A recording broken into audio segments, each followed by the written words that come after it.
Ladies and gentlemen, it is my great honor and privilege to introduce our next speaker, Professor Alejo Vidal-Quadras, the former Vice President of the European Parliament. Throughout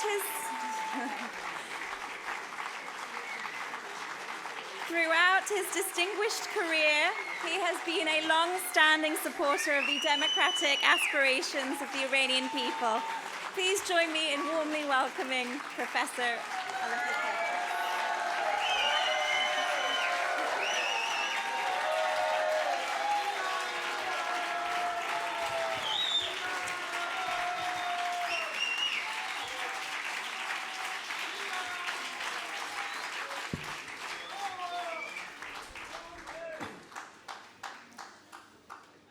Dear Mrs. President, dear Maryam Rajavi,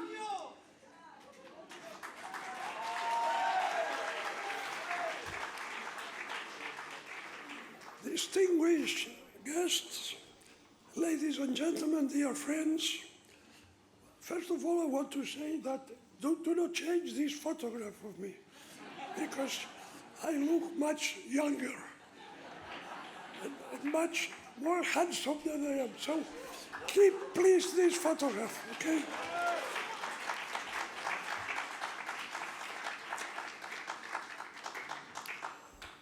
Well, it's a great joy for me, a great pleasure to share with all of you once more a summit of the Iranian resistance. I could not remember how many of these summits I have attended in the last years. And of course, this one we are now is wonderful, and it's full of enthusiasm and wonderful atmosphere. But we have a certain disappointment because our big rally that had to take place in Paris has been banned by the French government. And this is really disappointing. But do not be too sad about it, because as I said once to the Iranian regime leaders, because they watch this, so they are watching it now, live, so we can talk to them. And as I said once to them, I repeat it today. Listen, Supreme Leader and all the rest of criminals. Listen. Today, you have maneuvered to stop our rally. But you must know that every slander you say about us, every attack you do to us, every bullet you shoot to us, every innocent that is hanged in your sinister prisons makes us stronger.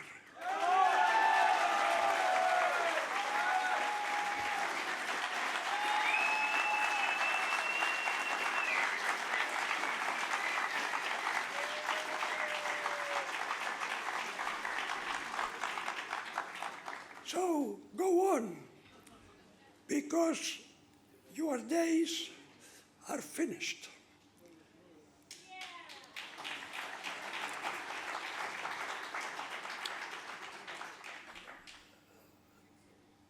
Robert Torricelli was thanking you, Mrs. President, about your tremendous contribution to your country. And he was absolutely right, because what you have done will never be really compensated. But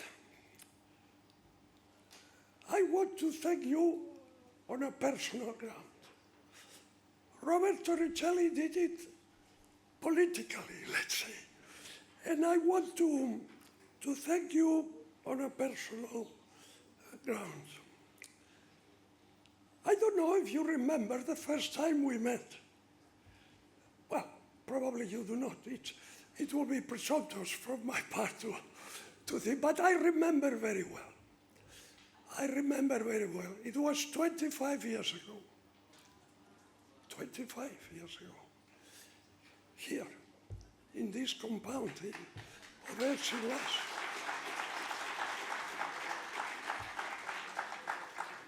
And we talked for quite a while.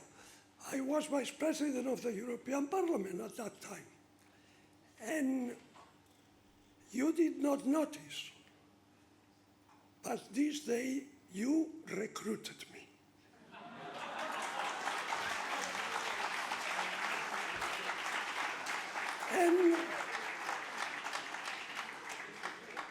And since that day, I have worked with you and with the resistance for our noble and shared cause.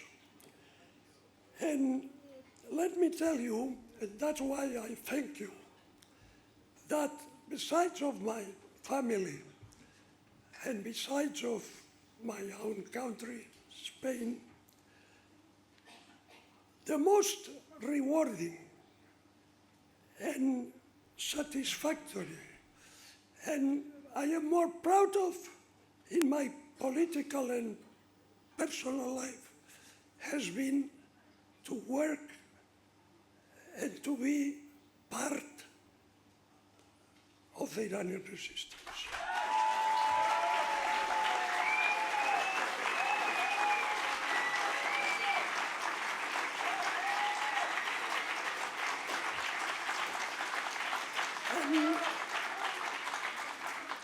The former foreign minister of Canada has said something that I consider crucial, essential. You have said the Iranian regime is evil. Evil as it was the Nazi regime, as it was Stalinism. This is not a question of political difference, no. It's a moral, deep issue. It's evil. And I was extremely pleased to hear you to say it so clearly and so bravely. Yes, this regime is evil. And I want to say to the French government today and to other Western governments that if you engage with evil, if you make deals with evil, if you cooperate with evil, if you sit at the same table with evil, you become part of evil.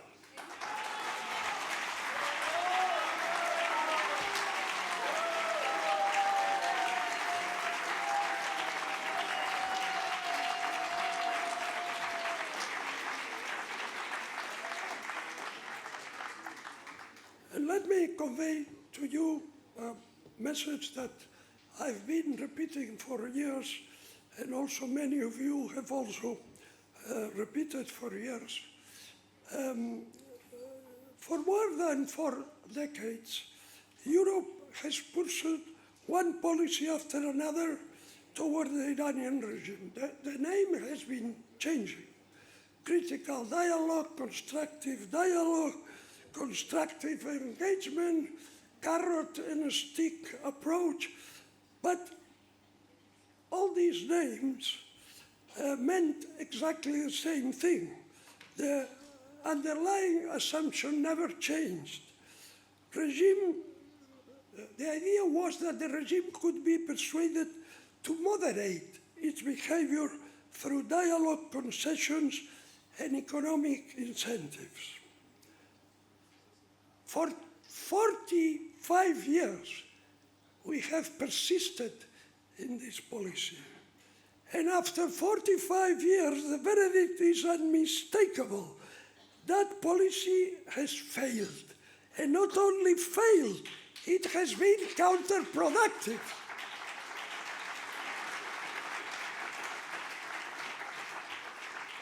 And most of all, it has failed to the Iranian people, who has always been its first victim.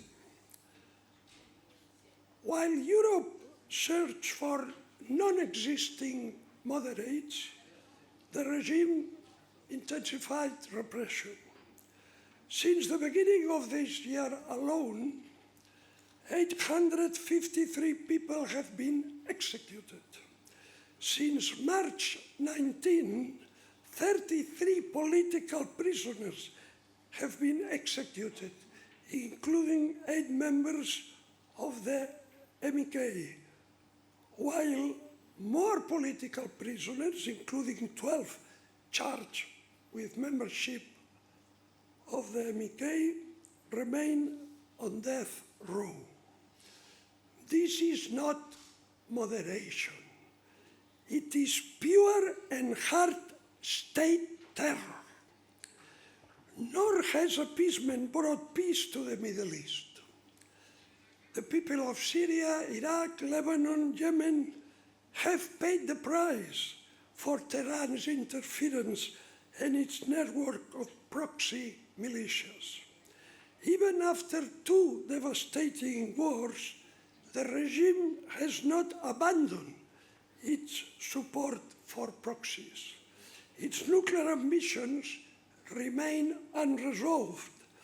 A dictatorship whose survival depends on repression at home and aggression abroad cannot be transformed by diplomatic formulas. The very nature of this regime does not allow any internal opening or flexibility. For years, many of us warned that appeasement would not moderate the regime. It would embolden it. Unfortunately, this is exactly what has happened. So the question today is not whether the old policy failed. This failure is undeniable. The question is, what should replace it? The answer is neither endless negotiations nor military intervention. The answer lies with the Iranian people and their organized resistance. Europe should recognize that there is a democratic alternative, the National Council of Resistance of Iran, under the leadership of Maryam Rajavi.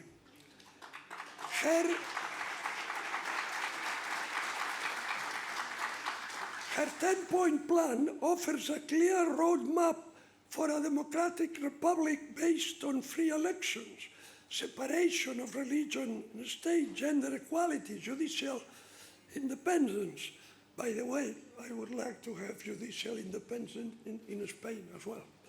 The abolition of the death penalty, respect for minorities, and a non-nuclear Iran living in peace with its neighbors. These are not merely European values. These are universal democratic values. Europe must also recognize the right of the Iranian people to resist tyranny and determine their own future. It should acknowledge the heroism of the resistance units who are putting their lives on the line every day by targeting the Revolutionary Guards and other repressive agencies. Our responsibility is not to choose Iran's next government, but we must recognize the organization that has led the resistance for more than half a century and paid the price. we all know what is the price to be paid fighting this regime. And Mrs. President, we are ready to pay the price.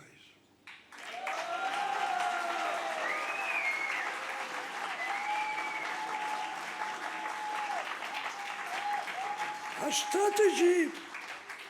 strategy that ignores the best instrument to achieve its goal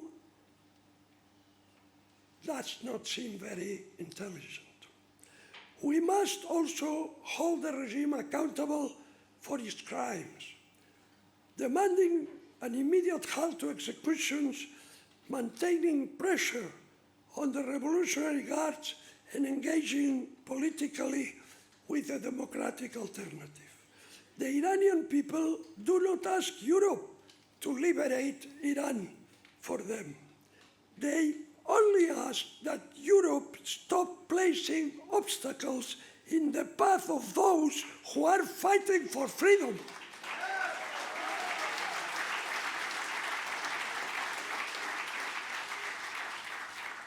So let me say,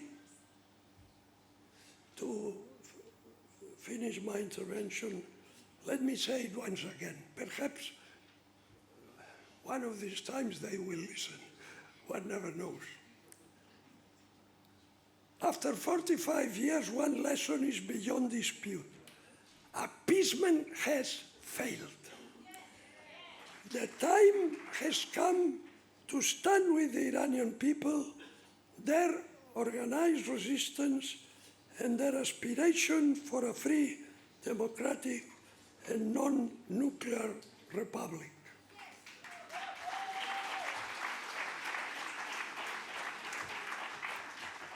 And as Abraham Lincoln said, you will not escape of your responsibility of tomorrow, ignoring your responsibility today. Thank you.